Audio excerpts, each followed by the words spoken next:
And we're talking about understand your needs, manage emotions, and gain clarity. And this part of understanding our needs is so important to be able to manage our emotions, because our emotions they override us when our needs are not being met over and over and over again.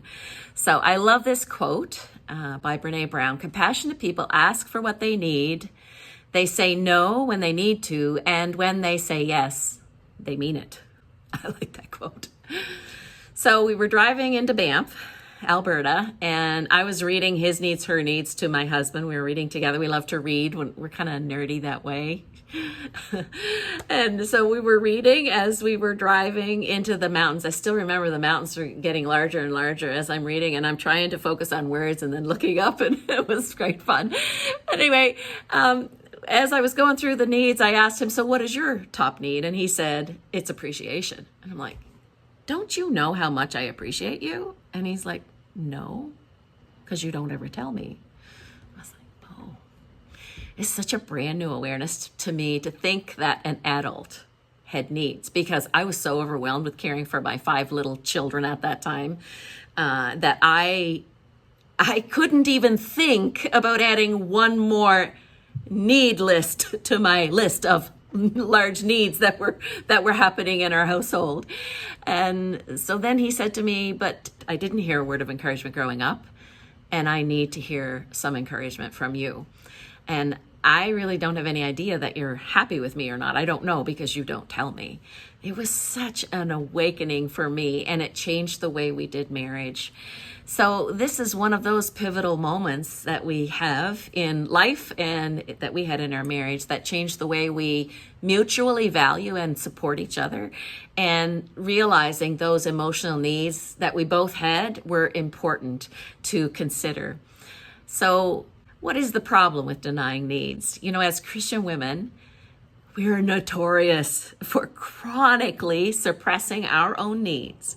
Gabor Mate said this. He's a renowned physician and author, and he has studied extensively the impact of unmet needs on emotional and physical health. He tells us this. He said, ignoring needs is a quick route to disease. Henry Nouwen has said this: the greatest trap in our life is not success, popularity, or power, but self-rejection, doubting who we truly are and our worth.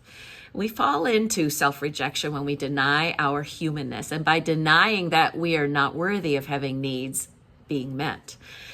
Hear what I'm not saying. I am not saying be selfish. I am not saying do what you want, when you want, to the detriment of your family and friends. That's not what I'm saying. But I am saying understand and address your needs. It's essential for healthy living, and it's essential for our spiritual growth as well. Many women tell me that it feels selfish. It feels selfish to ask for what we need. But the truth of it is that ignoring our needs leads to emotional distress. It leads to physical illness. And I think it leads to spiritual weariness. Like, I am just so weary here, Lord.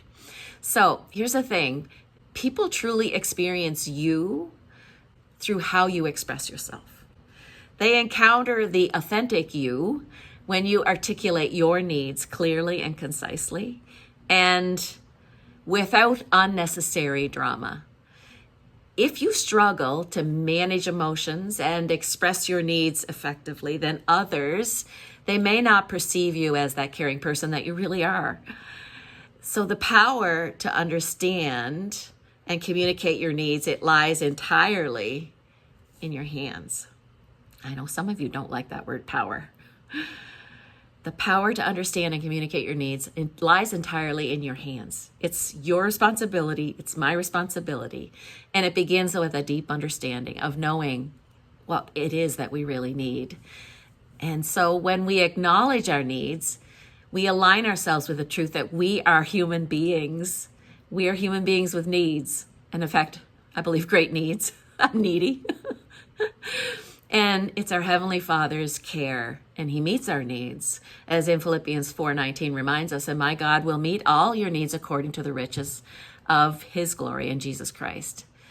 but he uses people to meet our needs. And so we partner with God to be aware of our current emotional, physical, spiritual, and relational needs.